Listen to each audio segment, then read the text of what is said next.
On the news, budget padding. Senate suspends Senator representing Bauchi Central over comments. Under the Volume 1, paragraph 2, 3, and 4, is the breakdown of the 28.77 trillion budget that was passed.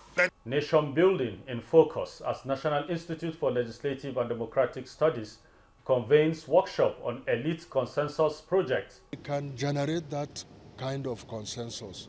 Then it will be easier regardless of which party is in power. Plus, Akwa Ibom State House of Assembly wades into the security situation in some local government. Ramadan Kareem to our Muslim viewers. I am Abubakar Yusuf Galadima. Welcome to the news on NTA Parliament.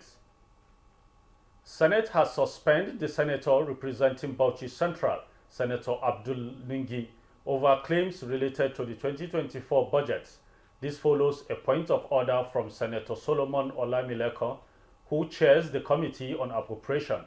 Senator Olamileko says claims by Senator Ningi in relation to the implementation of the budget have created wrong impression in the public domain about the Senate and the presidency. National Assembly correspondent Lami Ali reports. Senator Olamileko stated that Senator Ningi made grave allegations against the executive, the president, and the Senate, which insinuated that the executive is implementing a 25 trillion naira budget. Senator Olamileko explained that the budget being implemented is the 28 trillion naira passed by the National Assembly and assented to by Mr. President, but that, as is the practice, the statutory transfers, which falls under first-line charge, are not itemized. The two documents we have here was shared to the 109 Senator of the Senate. Contained in this document, under the Volume 1, paragraph 2, 3, and 4, is the breakdown of the 28.77 trillion budget that was passed. That the executive was implementing a different budget from what was passed by the National Assembly is not only very presumptuous, it is scandalous, and an attempt to incite the public against the National Assembly and the federal government.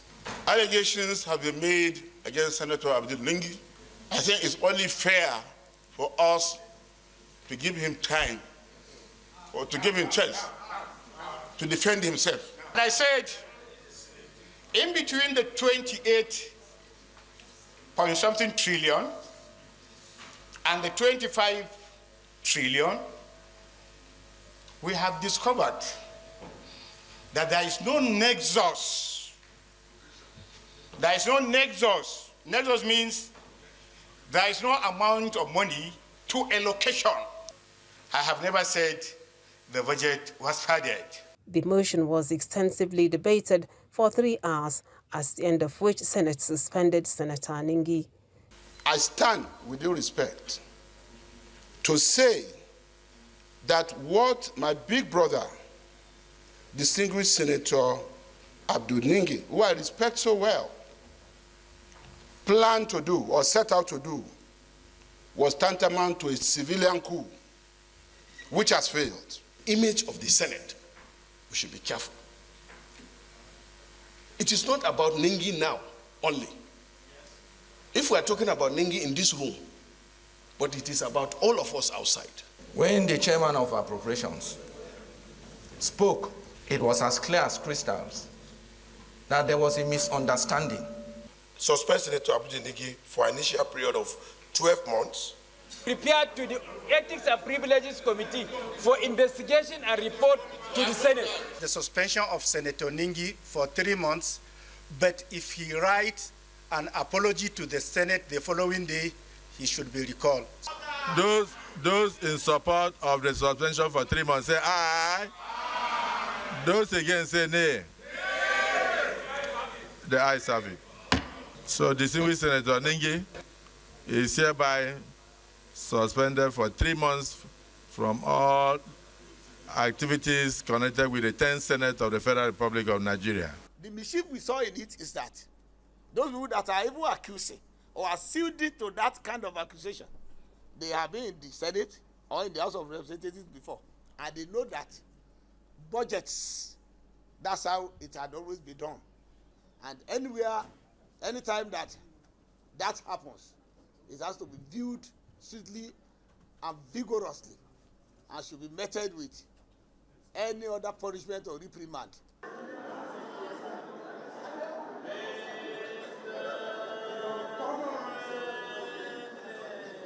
From the National Assembly, Lami Ali, NTA News. Meanwhile, President Bola Tinubu has sent the 2024 budget proposal of the Federal Capital Territory Administration (FCTA) to the House of Representatives for considerations and subsequent passage. The House at plenary also called on security agencies to intensify search and secure of abducted citizens who are in captivity. National Assembly correspondent Mitaire Ikpen reports. We have a message from the President. Speaker Tajuddin Abbas read the President's letter conveying the FCT administration's 2024 budget proposal, which was predicated on the 2024 to 2026 Economic Recovery and Growth Plan, as well as key assumptions in the 2024 national budget.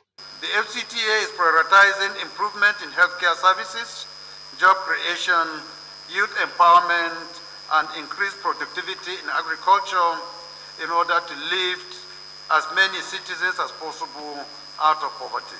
The House passed resolutions on security challenges in Kaduna, Benue, and Kogi states. Mandate the Office of the National Security Advisor to coordinate and galvanize all security and intelligence networks to bring back our students, and to further develop and execute a proactive master plan to restore security. To investigate the failure of the Nigerian Air Force Base, Makurdi, and the Joint Military Security Task Force in Makurdi, in not responding to the distress calls from Baker community and other distress calls in the state, despite proximity. Partner with the Kogi state government in order to find a holistic and lasting solution to the perennial insecurity challenges arising from armed robbery attacks on the town and people of Kogi state.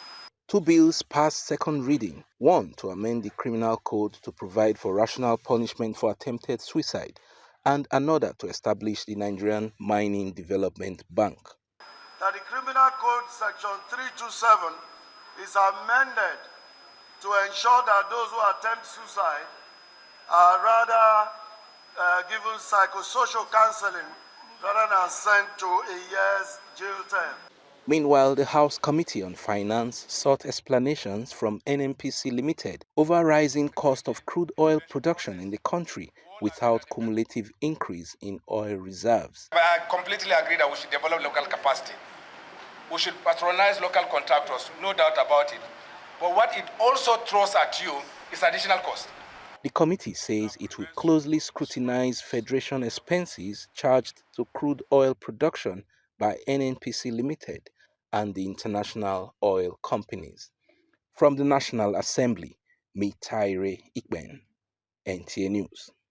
A well-motivated soldier is the product of adequate welfare and entitlement to the fight insecurity and protect the territorial integrity of the country. This was emphasized during an oversight visit of the House of Representatives Committee on Defense to the Ministry of Defense. National Assembly correspondent Isa Muhammad reports. Briefing the committee members, Minister of Defense Muhammad Badaru Abubakar says staff welfare, prompt payment of pensions, and equipping the security formations with modern armaments are critical for military operations to succeed. I also want to thank the armed forces for doing really a very good job in a most difficult terrain. What we are facing in Nigeria is a kind of guerrilla war which is really very, very difficult to prosecute. And the armed forces are doing wonderfully well in this regard. And I would like to assure you that we are not sleeping. We are working very, very hard to end this thing. Honorable Ministers, this committee realizes that coping with the country's military challenges are no doubt an enormous task that require adequate personnel, contemporary, well-equipped, well-trained, and highly motivated armed forces. We believe that it will serve as a motivating factor for them in the ongoing fight against insurgency. Committee members commended Nigeria's military for measures adopted in tackling insurgency and banditry, which have renewed Nigerians' hope of peaceful nation, devoid of fear and uncertainty. Meanwhile, at the headquarters of the Federal Road Maintenance Agency, FEMA, the House Committee on FEMA appraised and evaluated the agency's activities and implementation of the 2023 appropriations side by side with that of 2024. And I want to reassure you that this committee will collaborate with this agency as much as we can. We'll collaborate with the board of the agency. We'll collaborate with the Senate colleague as well to ensure that we take this country to the next level as far as road infrastructure is concerned. The agency assured road users of its commitments to ensuring motorable roads across the country. In Abuja, Isa Muhammad, NTA News. The Minister of Finance, Olawale Edun, says the federal government will continue to strengthen its financial regulatory system, implement tax reforms and fiscal policies that will block leakages to improve revenue generation. This was at an investigative hearing of Senate Committee on Finance. National Assembly correspondent Isa Mohammed has the details. The investigative engagement with the finance minister and some MDAs focuses on ways of improving revenue generation, recovery of 1% stamp duty, custom duty waivers, among other issues related to the economy. We want to see what is the short-term, immediate plans for rejuvenating our economy, and we also would like to see the long-term. When I mean long-term, it can roll between now up to 2031. Let's see what we are going to get out of it. The minister briefs the committee on the ongoing financial reforms and calls to action by government in ensuring single-window financial system, tax reforms, cutting down surplus, and improving IGR for development. If you want duty waiver, pay your duty when we have cleared that you have brought in the goods you said you are going to bring in, you automatically get it back. We can do it. We have the technology. We have the payment system. Nigeria is leading the world in financial technology and payments. And so that is the commitment. The way to do away with a lot of what you call anomalies. The committee assures the Minister of National Assembly support and ensuring the implementation of the 2024 budget to better the lives of Nigerians. From the National Assembly, Isa Muhammad, NTA News. We take some messages now. The news returns shortly. Stay tuned.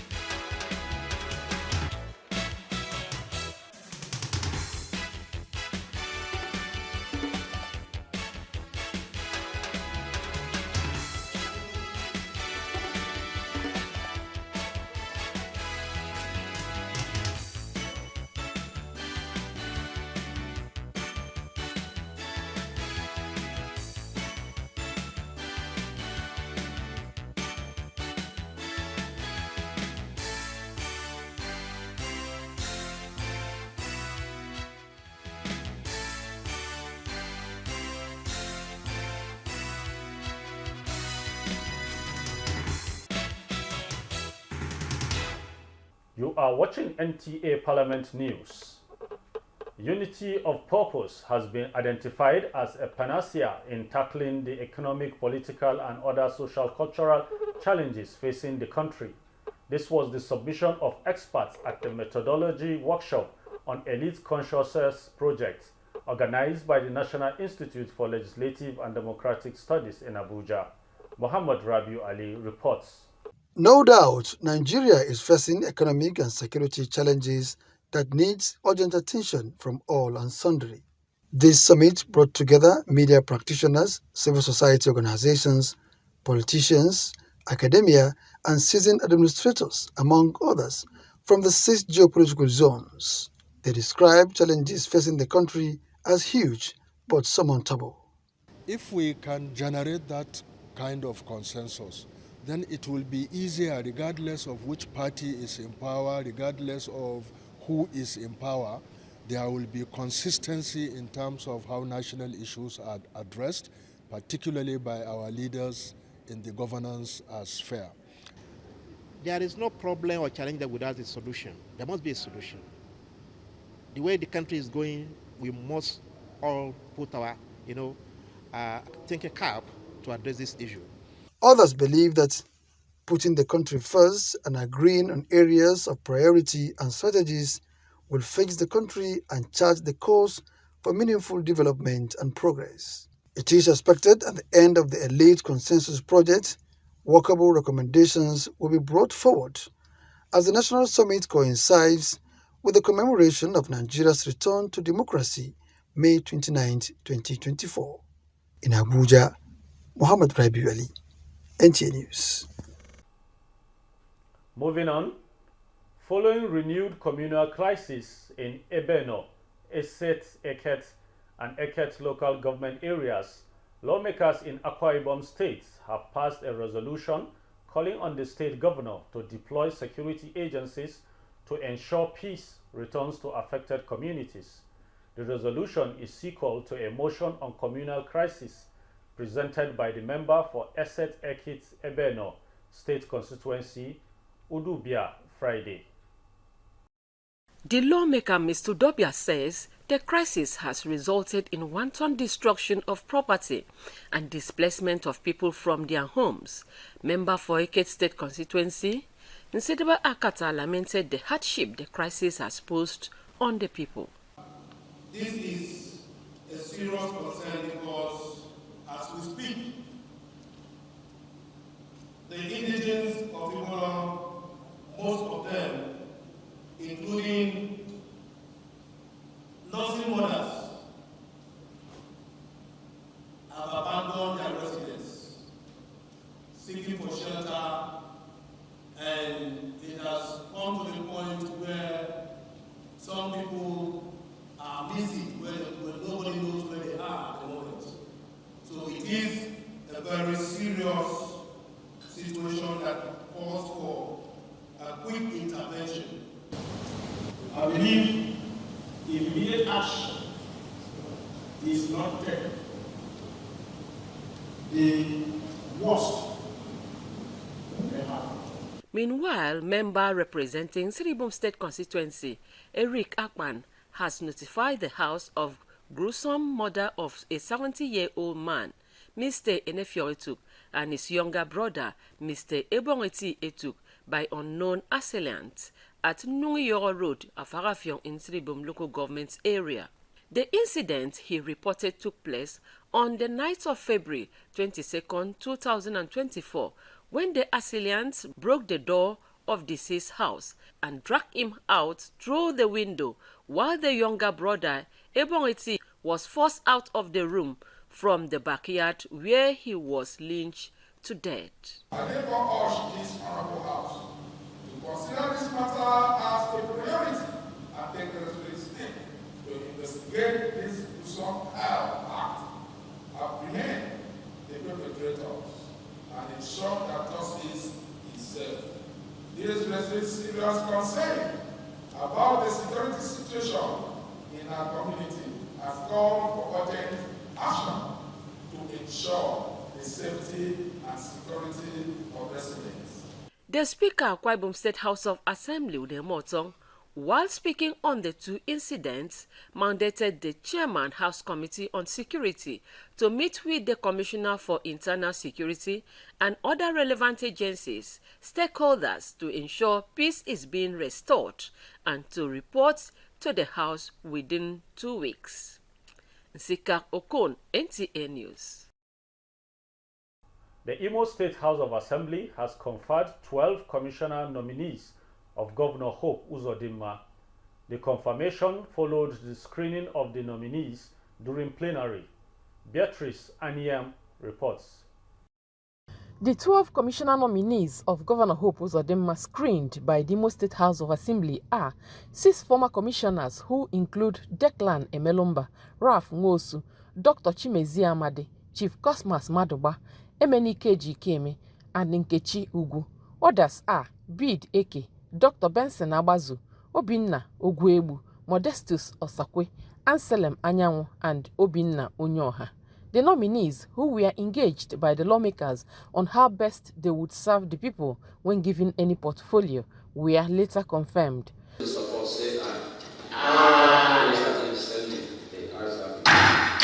Some of the commissioner designates speak.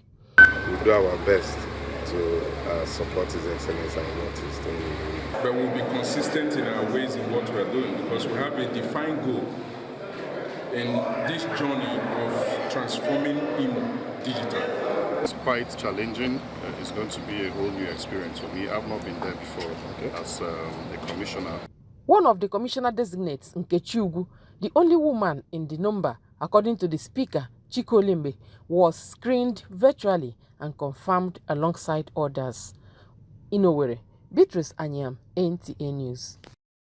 All is set for the election into the Bureau of the Pan-African Parliament. In a letter addressed to clerks of the national parliaments, the clerk of the Pan-African Parliaments, PAP, Ladiwi Kwaimalo, issued the notice pursuant to Rule 31 of the Pan-African Parliament Rules of Procedures 2011, stating that an extraordinary session of the 6th Parliament of the Pan-African Parliament will hold from the 20th to 27th March 2024. The session is scheduled to take place at its headquarters in Midrand, Republic of South Africa. The election is expected to fill existing vacancies and ensure smooth affairs of the AU organ. You can watch this news and other programs on the platforms on your screen. On behalf of the production crew, Ramadan Kareem, I am Abubakar Yusuf Galadima.